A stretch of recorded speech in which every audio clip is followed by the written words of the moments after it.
안녕하세요. 반갑습니다. 오늘은 오늘서부터는 7시에 특수경매 강의를 시작하게끔 되는데, 특수경매는 이 과목이 4과목입니다. 특수경매 입문이다, 이게 하나 있고, 그 다음에 소송경매, 그 다음에 부동산 소송이다 1, 2 이렇게 있어서 한 과목을 가지고 4회씩, 그러니까 한 달 정도씩 걸리는 걸로 해서 과목을 쭉 진행해서 4개월이 걸리면서 저녁 9시부터 7시부터 9시까지 하고, 4개월이 지나고 나면 다시 7시에 이제 토지 개발 강의를 하고, 지금 토지 개발 강의는 오후 3시로 되어 있습니다. 자, 오늘 이것이 진짜 특수경매 입문이다. 그러니까 이 특수경매 4과목 중에서 이게 제일 입문이다 해서 제일 기본 강의라고 생각하시면 됩니다. 여기 오늘 1강하고 2강을 가지고 강의할 것인데, 1강은 특수경매를 하기 위한 법규가 있거든요. 법규가 있는데 그 법규에 대해서 몇 가지를 설명을 하고, 두 번째는 특수경매의 실전 사례를 여러 가지가 다 나와 있었거든요. 보면 건물 매각제에다가 뭐 여러 가지 같이 있는 걸, 그 실전 사례를 가지고 한번 설명을 드려보도록 하겠습니다. 자, 제일 첫 번째 파트 1 해가지고 제가 경매를 알아야 특수경매도 할 수 있다, 이렇게 제목을 잡았는데, 특수경매도 경매의 기본을 알아야지 시작할 수가 있는데, 경매가 뭐냐? 개인과 개인 간의 채권 채무 관계를 법원이 나눠서 해결해 주는 겁니다. 다시 말하면 개인과 개인 간에 채권 채무 관계가 있는데, 그거를 본인이 알아서 갚아야 되는데 갚지도 않게끔 되면 법에 의해서 채무자의 부동산을 경매로 내놔서 팔아서 채권을 회수할 수 하게끔 하는 것이 뭐예요?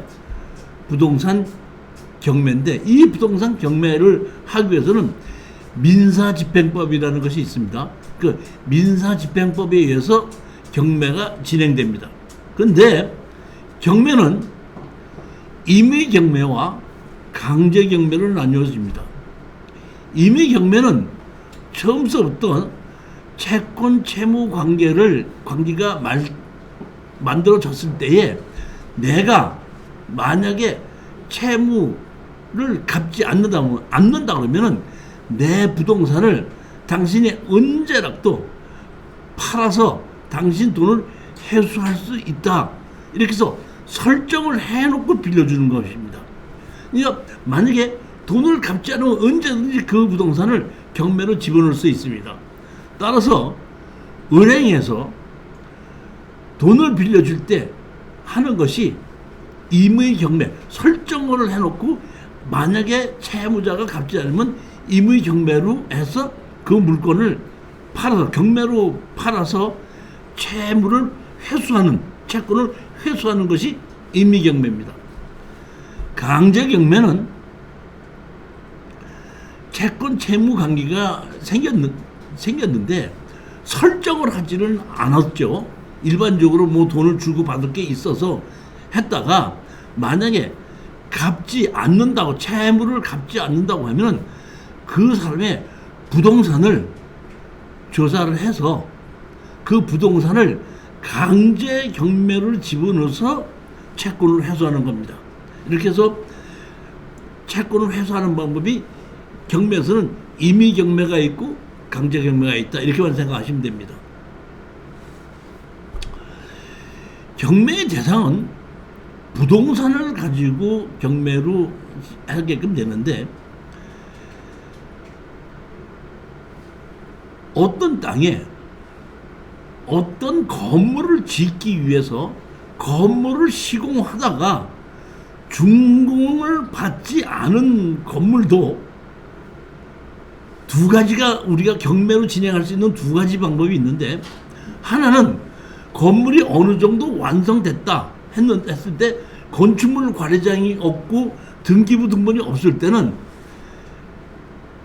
채권자가 채무자의 그 등기부 등본이 없는 건물을 강제 기입 등기를 해서 그것을 건축물 관리장이 없이 등기해서 그 건물만 경매로 집어넣을 수도 있습니다. 또 하나는 어떤 정도의 건물을 허가를 받았는데 짓긴 지었는데 건물 형태로 만들어져 있지 않은 경우도 있을 수 있겠죠. 바닥 공구리만 쳐놨든지 건물 골정안 해놨든지 이럴 때는 건물 등기부 등본이 없어도 뭐는 있냐면 건축 허가서는 있습니다. 건축 허가서에 보면 뭐가 있냐면 건축주 이렇게 돼 있거든요. 그 건축주가 등기부 등본은 없어도 건축 허가서에 건축주라고 돼 있는 사람이 집담한 건물의 주인입니다. 이것도 같이 경매 신청할 때에 집담한 건물 등기부 등본이 없어도 같이 경매 대상에 포함할 수 있다. 어차피 그 같은 채무자를 하고 할 때는. 그래서 내가 경매 신청을 할 때에 같이 집담한 건물이 있는 걸 같이 경매로 신청하게끔 되면 등기부, 그 낙찰을 받으면 등기부 등본이 넘어오는 것이 아니라 건축 관계자의 변정에 의해서 건축 허가증에서 이름을 넘겨받아서 그 건물을 계속해서 짓게 할 수도 있다는 의미입니다. 근데 경매 신청하시는 분이 땅 주인과 건물 주인이 같다는 걸 알고 그 사람이 채권자라는 걸 알았을 때 경매를 집담한 건물도 같이 경매로 신청할 수가 있는데 만약에 그걸 신청하지 않으면 집담한 건물은 매각 제외 토지만 매각으로 가게끔 됐을 때는 그 가격을 떨어지기 때문에 내가 채권을 회수 못할 수 있는 경우도 있을 수 있다는 겁니다. 그러니까 채권자는 등기부 등본이 없는 건물도 채무자라는 것을 확인하게끔 되면 집담한 건물도 같이 경매로 집어넣을 수 있다는 것도 아셔야 되고, 두 번째는 건물 형태가 다 지어서 어느 정도 사용이 가능한 경우가 왔는데 건축물 관리장이 없을 때는 강제로 건물 등기부 등본을 만들어서 그 건물을 같이 경매로 집어넣을 수 있다. 이렇게 아시면 됩니다. 이게 우리 특수경매를 입문하기 위해서 가장 기초가 거기부터 알아야 된다는 겁니다.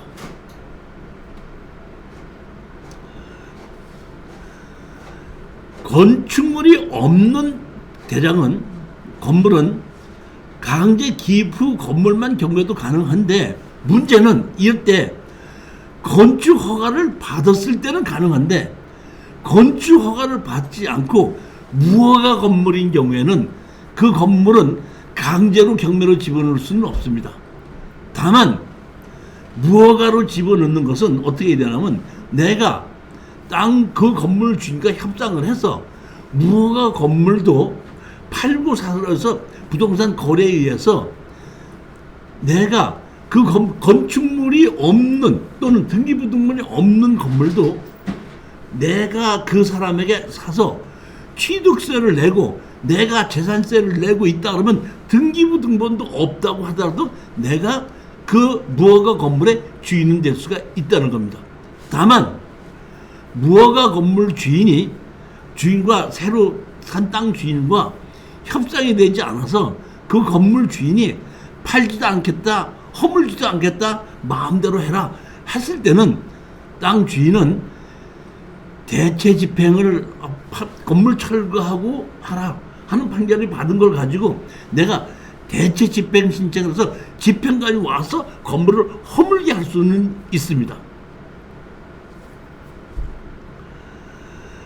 그 다음에 다 해갖고 공유 지분 부동산, 어떤 부동산을 상속을 받아서 형제들 3명이나 4명이 같이 상속을 받아서 같이 갖고 있다고 하더라도 그 지분만 가지고 있는 부동산도 경매의 대상이 됩니다. 이런 얘기입니다.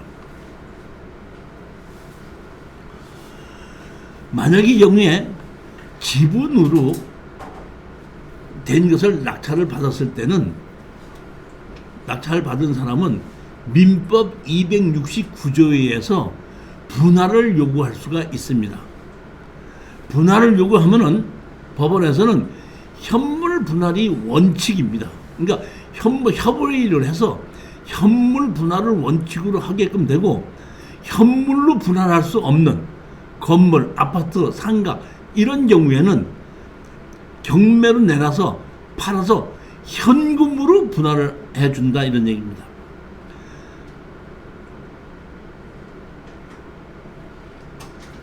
지분권자를 지분으로 낙찰을 받아도 현물 분할을 할 수 있고 또는 현금으로 분할할 수 있기 때문에, 그러한 지분으로 낙찰을 받아서 분할을 했을 때 수익이 생긴다 하면, 가격만 떨어진다 그러면 낙찰을 받아서 분할을 하게끔 법원에다 요구를 해서 분할을 해서 우리가 수익을 올릴 수 있다. 이거를 특수경매에서 이거는 아셔야 되는 것 중에 하나입니다.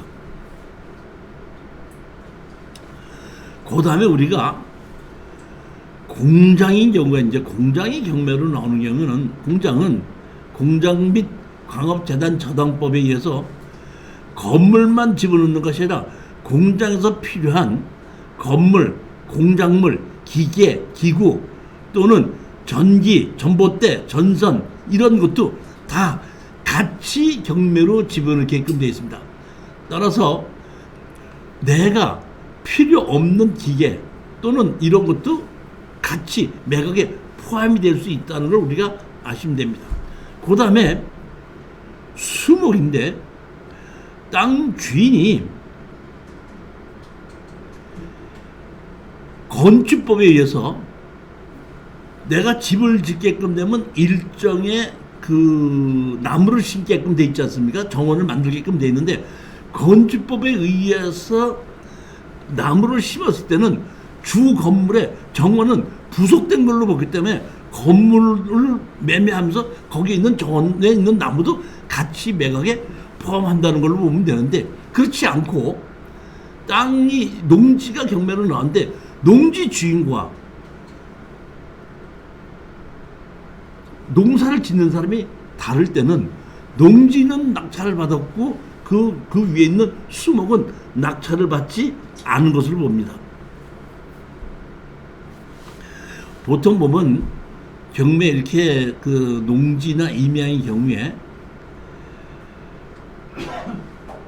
매각에 보면 감정에서 포함이 돼 있으면은 그 수목도 내 거가 되는 건데, 만약에 포함이 되지 않았다고 했을 때는 반드시 그 수목이 누구 것인지를 확인을 해보고 낙찰을 받아야 되는데, 단년생이면은 문제가 크게 될 건 없죠. 무슨 배추나 고추나 이런 걸 심었다 그러면 내가 낙찰 받고 그 사람이 추수할 때까지 다 기다렸다가 내가 해소를 하면 되게끔 되는데, 단년생 과수원인 경우에는 몇십 년이 걸릴 수도 있고, 거기에 대해서 지상권을 인정해 주게끔 되면 지료밖에 받을 수 없는 경우도 생길 수 있다, 이렇게 아시면 됩니다.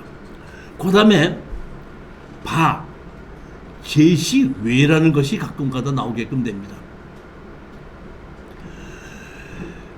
감정평가사가 제시외 매각에 포함, 제시외 매각 제외 이런 것이 있는데, 경매는 채무자의 빚을 갚기 위해서 경매가 나오는 것인데, 제시외라고 하는 용어는 그 사람이 등기부등본에 없는 건물이 있을 수 있지 않습니까? 그러니까 주인이 누군지 확실치는 않지만은 제시외 포함하면은 그 주된 건물의 부속물이나 종물로 봐서 같이 포함한다는 얘기고, 매각 제외했을 때는 그 사람이 주인이 누군지를 모르기 때문에 거기에 있는 매각을 제외한다.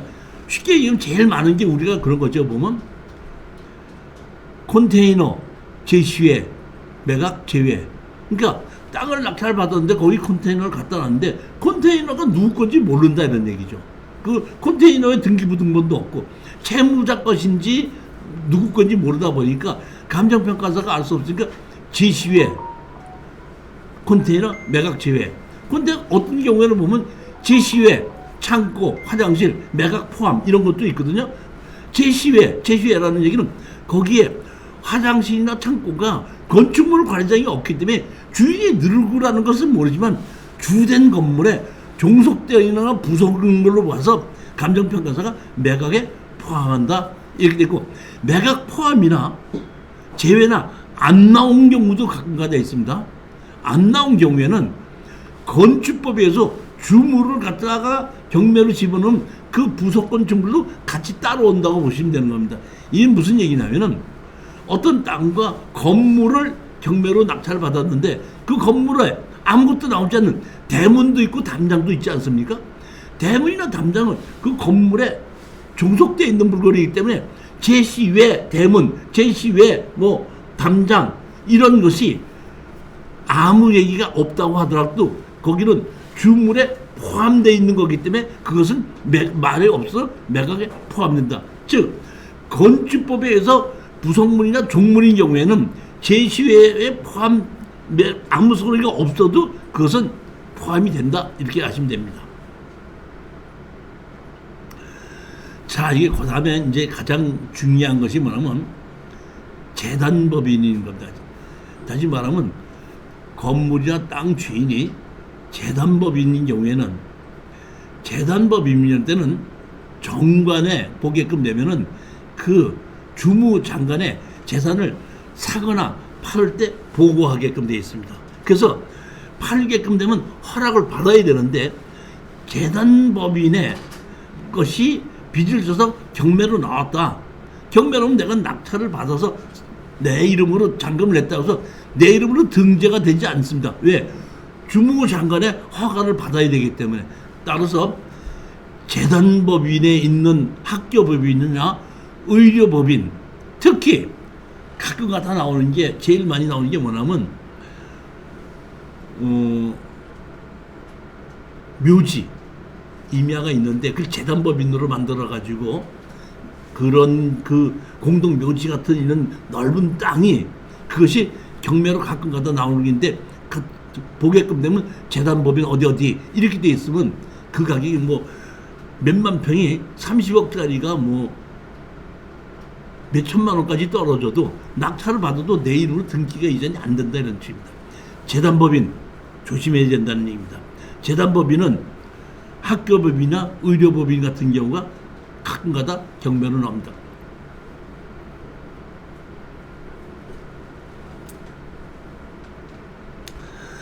자, 네 번째입니다. 이게 7페이지에 있는 건데 경매 진행 방법 및 절차 요약 이렇게 됐는데, 제일 먼저 내가 설정을 했는데 돈을 갚지 않으면은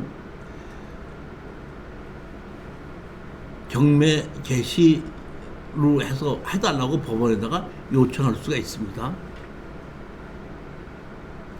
경매 요청을 해서 되게끔 되면 제일 먼저 판단께 할 때는 뭐냐면 그 채무자들에게 송달이 돼야지 경매 개시 결정이 납니다. 송달이 되지 않으면 주소 보정을 해야 되니까 반드시 송달이 됐다고 되게끔 되면 그때 등기부등본에 경매 개시 결정 이렇게 되고, 경매 개시 결정에 따르면 경매 개시 결정을 따라서 그 관계 있는 사람이 전부 다 경매 개시 결정이 있는 걸 연락을 하게끔 되면 그 부동산이 이렇게 돼서 경매를 판단했을 때 이 여기에 관계 있는 사람은 나는 배당 요구를 받을 게 있다면 배당 요구를 해야 되고, 배당 요구 지나고 나면은 배당 요구 종기일까지 지나고 나면 배당을 주지 않는다 이렇게 아시면 됩니다.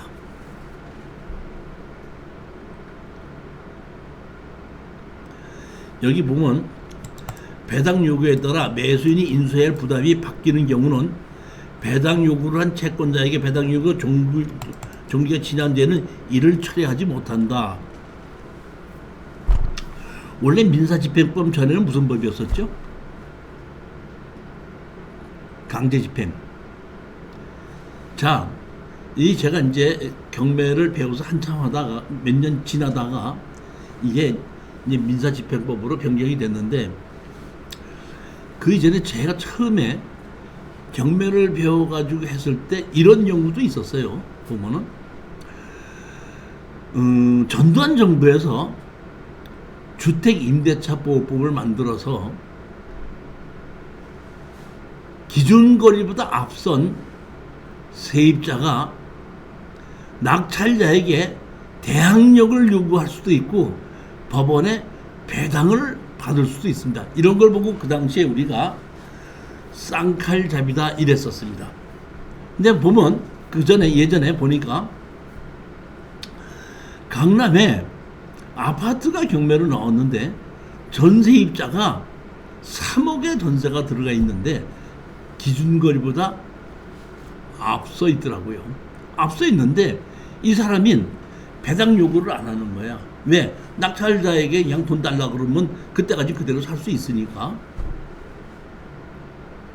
그러다 보니까 한 6억짜리, 5억짜리 아파트가 한 1억 5천 정도까지 떨어진 겁니다. 그럼 1억 5천까지 떨어졌을 때 사게끔 되면 3억을 밀어줘야 되다 보니까 한 4억 5천 정도를 주면 되는 거죠. 보게끔 되면. 그러니까 5억짜리를 1억 5천 주고 낙찰 받으면 3억을 물어주고 1억 5천 사가면 4억 5천이 들어가는 겁니다. 그러면 더 떨어지든지 그 정도 떨어질 때까지 그냥 떨어지면 샀었어요.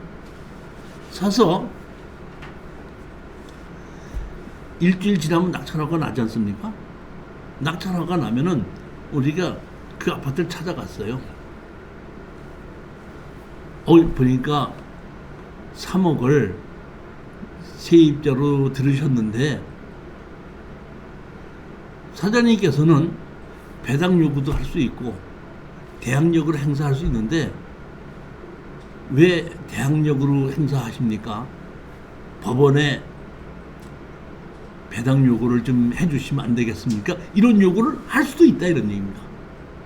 그러면은 그때 그분이 우리가 뭐 5천만 원을 드리겠습니다. 배당 요구를 해주십시오. 그러면 3억을 물어줘야 될 것을 그 사람 법원에서 받아가면서 왜? 배당으로 받아가는 겁니다. 그러면 우리가 5천만 원을 더 주는 거죠. 보면은 그렇게 해서 1억 5천에서부터 먼저 그 사람이 배당을 받고 법원에서 배당을 받고 나머지 돈만 우리가 더 물어주는 걸로 가게끔 되면은 그거보다 더 많이 싸게 살 수도 있었던 것을 그 당시에 몇 번 우리가 했었어요. 그런 경매를 초창기에. 그러다 보니까 그 다음에 법이 바뀌어가지고 배당 요구 종결까지 대항력으로 행사할 것이냐 배당 요구할 것이냐고 결정을 해놓고 바꾸지 못하게끔 해요. 처음에 애초에 시작할 때 배당 요구 종결까지 나는 대항력으로 가겠다. 나는 배당 요구를 해서 법원으로 받아가겠다. 배당 요구를 해서 법원에서 받아간다면 낙찰자하고는 관계가 없지 않습니까? 물론 가격이 너무 떨어져가지고 그분이 배당 요구를 해서 다 못 받아가는 것은 낙찰자한테 마저 달라고 요구할 수는 있겠지만은 그런 것이 좀 예전에 그런 게 대항력과 배당 요구할 수 있는 것이 둘 다 있는 사람이 바꿔도 문제가 없었는데 법이 바뀌어서 이제 그렇게 못하게끔 만들어진 게 중요한 것 중에 하나입니다.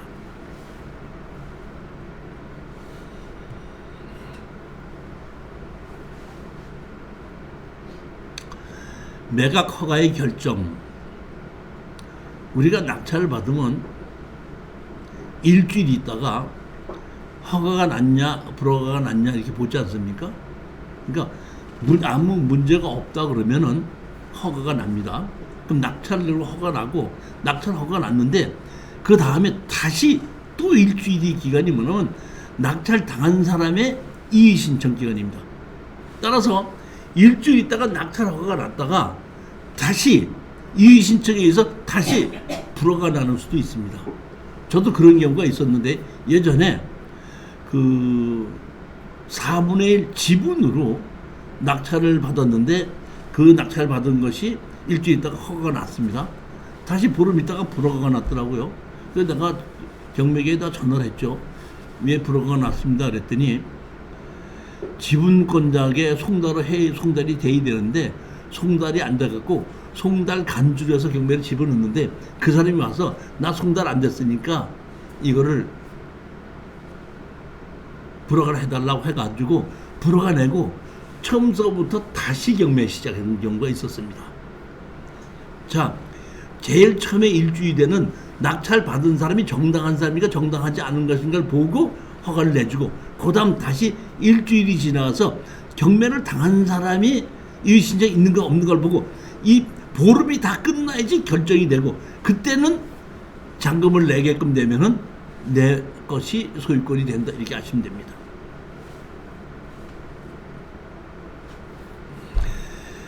매각 대금의 지급과 권리 취득 이렇게 해서 허가가 나고 나면은 제가 등기 이전을 내가 하지 않았더라도 실질적으로 제가 잔금을 냈으면 내 것이 되는 겁니다.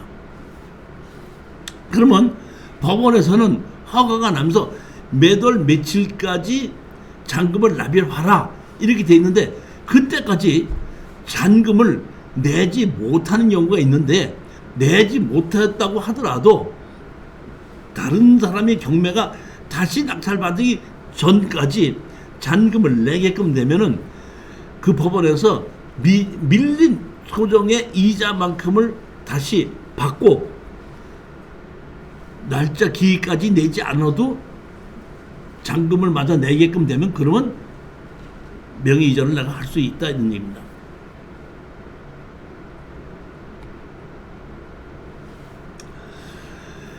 특수경매의 가장 핵심은 이겁니다.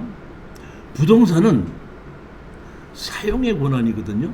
그러면 제가 낙찰을 받고 잔금을 냈으면 내 이름으로 등기 이전이 되고 나한테 등기 권리증까지 다 넘어왔는데 문제는 뭐냐면 내가 그 부동산을 점유할 수 없다 그러면은 서류상만 내 거지 실질적으로 내게 되는 게 아니라는 겁니다. 지금 특수경매의 가장 핵심은 뭐냐면은 낙찰을 받고 내 이름으로 등기가 됐어도 내가 점유하지를 못하게끔 됐을 때는 그 가격이 떨어진다는 얘기입니다.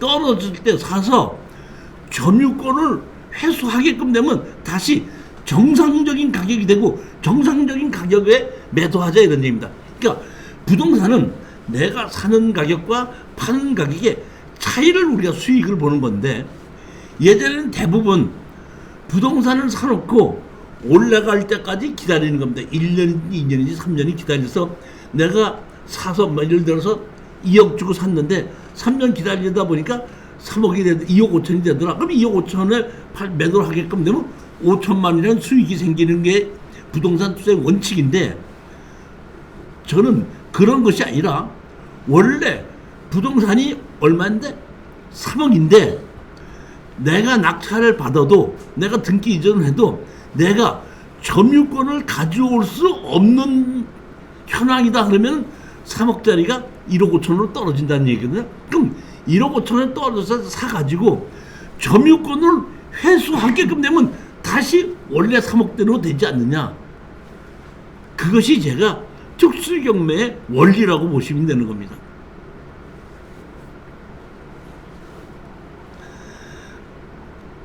따라서 제가 내가 낙찰을 받고 점유를 할 수 없는 것이 어떤 건물이고 우리는 특수경매에서는 어떤 부동산을 공략을 하는지 그걸 좀 설명을 먼저 드려보겠습니다. 자, 그 다음에 그걸 하기 전에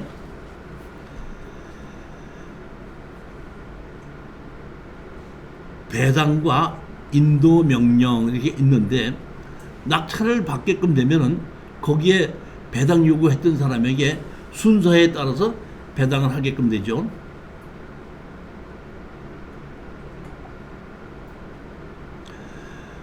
어떤 부동산이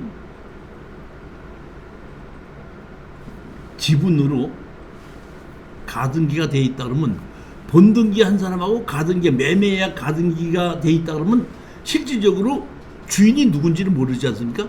주인이 누군지를 모르기 때문에 그 가등기가 되어 있는 그 부동산에 대한 매매 대금은 배당하지 않고 가등기가 취소하든지 결정이 나야지 배당을 해준다, 이렇게만 아시면 됩니다.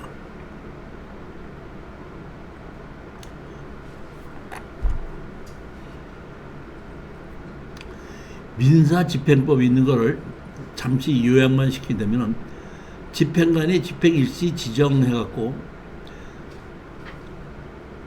민사집행을 개시할 일시를 정하여 신청인에게 통지해야 되는 경매 개시 결정, 다시 말하면 송달돼야 된다는 얘기죠. 송달이 안 될 때는 공시송달도 할 수 있다, 이렇게 아시면 됩니다. 공시송달은 그냥 해주지 않습니다. 되지 않고 뭐를 하게끔 되는 공시송달을 받아주는 이런 겁니다. 예를 들어서 우리 김 사장님이 채무자인데 김 사장님의 부동산을 경매로 집어넣기 위해서 김 사장님 집으로 송달을 했지 않습니까? 송달했는데 없는 거를, 송달이 안 되는 겁니다. 없으니까. 안 되면 우리가 그 사람이 주소지를 어디 있냐고 확인해 봐 달라 그러면 주민등록지가 있지 않습니까? 주민등록지를 해서 다시 송달을 하는 겁니다. 다시 송달을 해놓고 또 그때 안 돼서 특별 송달을 다시 해봅니다. 앞치님든지 전역이든지 다시 송달했는데 그때 그 사람이 거기에 거주하는 주민등록지가 있는데 특별 송달을 해봤어도 안 된다고 했을 때는 그거는 공시송달을 받아줍니다. 예를 들자면은 경매라는 것이 어느 날 갑자기 들어오지가 않죠. 예를 들어 봅시다. 내가 아파트를 은행에다 담보를 집어넣고 2억을 대출을 받았습니다. 대출을 받았는데 은행에서 이자를 안 주니까 이자를 내십시오, 이렇게 연락이 오죠. 그래서 내가 못 내면은 이제 다음 달까지 3번 이상을 이자를 미납하시게끔 되면 경매로 그 부동산을 경매로 집어넣을 수밖에 없습니다. 하게끔 되면 나는 경매가 진행되겠구나 하면 송달이 돼야 되다 보니까 우체국에서 송달이 오지 않습니까? 그 우체국에 와갖고 여기 법원에서 뭐 왔으니까, 등기로 왔으니까 사인해 주십시오. 그러면 내가 판단해 보기엔 이거 저기 틀림없이 경매를 하겠다는 송달이구나 하니까 내가 본인이면서도 그 사람 없는데 그러면 그 사람 갈 거 아니에요. 즉 이렇게 송달을 회피하는 것을 방지하기 위해서 그 사람이 만약 송달이 안 된다 그러면 법원에다가 그 사람 주민등록지를 가르쳐 달라고 얘기합니다. 그래서 그 주민등록지다 다시 송달을 하고, 그 송달을 했는데도 안 되면 다시 특별 송달을 하고, 그래도 송달이 안 됐다는 공시송달을 해서 그대로 진행이 된다, 이런 뜻입니다.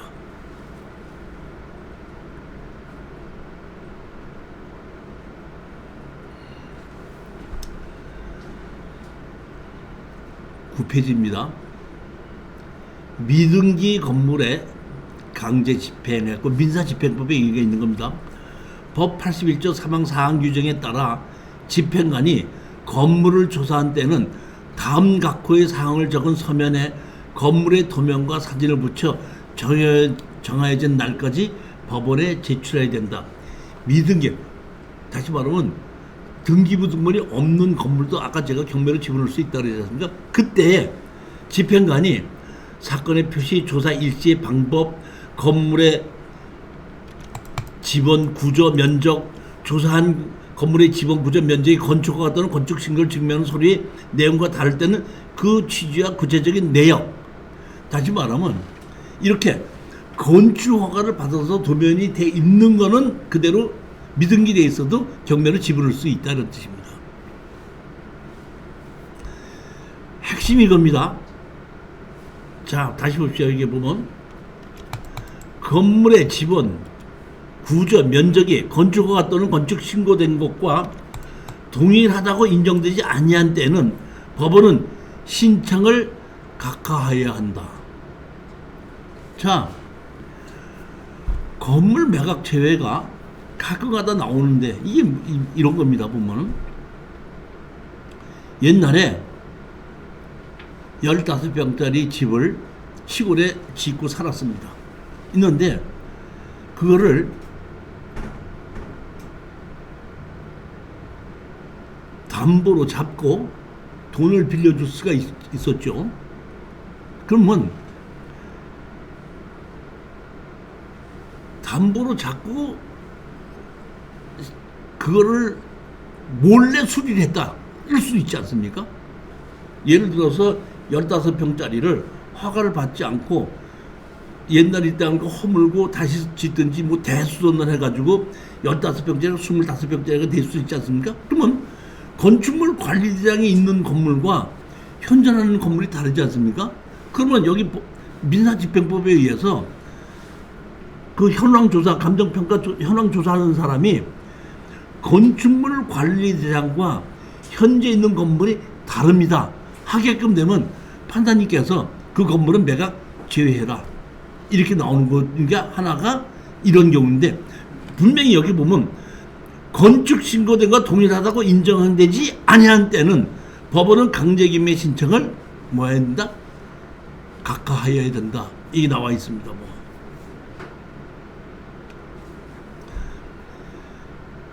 (46조에) 보면 민사집행법 46조에 보면 현황조사를 조금 아까 이렇게 다 하는데, 현황조사에서 가장 중요한 것이 뭐냐면, 현황조사는 경매 개시 결정되면 압류되고 난 다음에 판사님이 현황조사를 보내는 거 아닙니까? 그러면 경매 개시 결정이 됐다는 얘기는 그 부동산에 압류부터 해놓고 경매 개시 결정이 되는 거니까, 제일 먼저 압류해놓고 경매 개시 결정이 되는 거니까. 그런데 유치권은 압류하고 난 다음에 유치를 하는 거는 압류 후에는 유치해서는 안 된다 이런 얘기거든요. 그러니까 제가 제일 먼저 유치권 신고 있음 그러면 제가 제일 먼저 보는 게 현황조사서를 먼저 봅니다. 현황조사 갔을 때에 유치권자 유치권 점유하고 있음 여기게끔 되면 경매 개시 결정 전에 유치한 겁니다. 그런데 내가 현장을 가봤을 때는 유치권자가 분명히 있는데 현황조사에서는 아무도 만날 수 없어서 뭐 점유자는 없음 또는 채무자 점유 이런 식으로 유치권자가 점유하지 않았다는 것을 입증됐을 때는 그 유치권은 인정되지 않습니다. 이것도 제가 보면 우리 소송경매다에서 실전 사례를 해서 이 유치권하고 소송을 해서 판결을 받은 것이 있습니다. 그러니까 현황조사에서 제가 제일 먼저 보는 것이 유치권자 신청이 있을 때는 점유한 것이 있느냐 없느냐, 현황조사상에 유치권자가 점유하고 있는가 없는가를 보고, 현황조사서에 유치권자가 점유한 것이 없을 때는 그 유치권은 다 소송으로 이길 수 있다는 겁니다.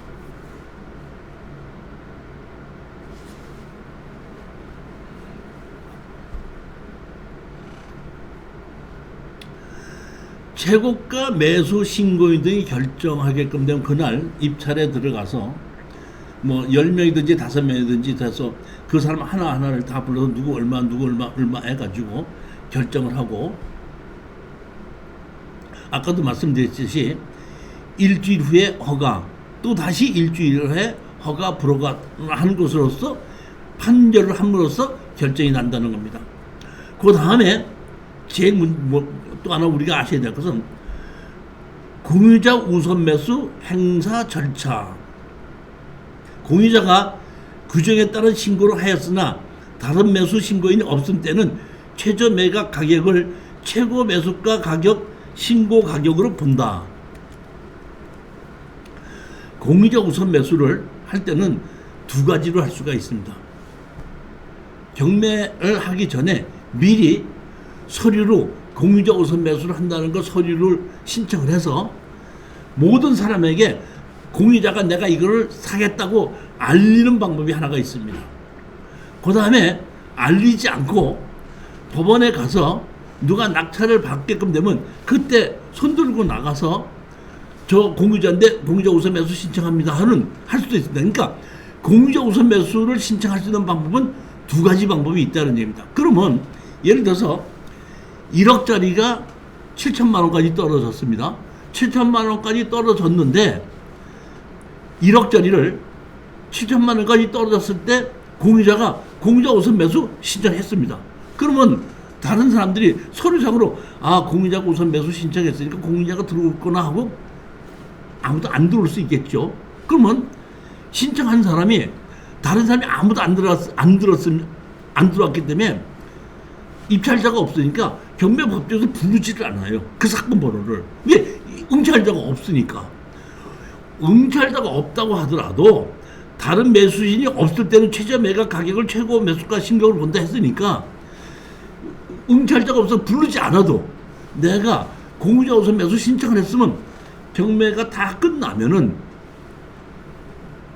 법정에 가서 제가 어느 사건 번호 몇 번을 공유자 우선 매수 신청한 사람인데 오늘 응찰자가 없으니까 저에게 주십자면 1억짜리가 7천만 원까지 떨어졌습니까? 7천만 원에 매수하는 걸로 본다 이런 얘기입니다. 근데 만약에 부르지 않고 그냥 집에 왔다 그러면은 공유자 우선 매수권은 한 번밖에 사용하지 못하는 것인데 그때 사용한 것으로 본다 이런 뜻입니다. 여기에 그 내용이 정확하게 있는 겁니다. 선생님, 7천만 원짜리를 공유자 우선 매수 신청을 냈는데 네. 어떤 사람이 1억 2 넘어가라고 1억 2천을 썼어요. 예. 그럴 경우는 어떻게 해요? 그러면 그 저기 뭐 자기 사든지 말든지 해야 되는 거죠. 보증금을 그때 내든지 말든지. 그렇죠. 그때 가서 결정해야 되는 거죠. 그 사람 보증금 뜯기네. 그럼 우리도 그 전에 한번 그렇게 한 적이 있었어요. 이게 그러니까 공유자가 4명이다 보니까 한 번에 한 번씩 들어가는 거야. 한 번씩 써먹다 보니까 쭉 떨어졌는데 그 4번째 떨어질 때 내가 전가격을 한번 쓰라고 했거든요. 어차피 4번 떨어졌으니까. 그러니까 70%, 49%, 34% 이렇게 떨어지는 거 아닙니까? 그러니까 전가격으로 쓰라고 했더니 전가격으로 썼더니 그 사람이 공유자로 서면서 한 번밖에 안 남은 사람인데 그랬다가 전가격을 쓰니까 나 안 날래며 그래서 안 냈거든요. 그러니까 우리가 낙찰 받았던 적이 있습니다.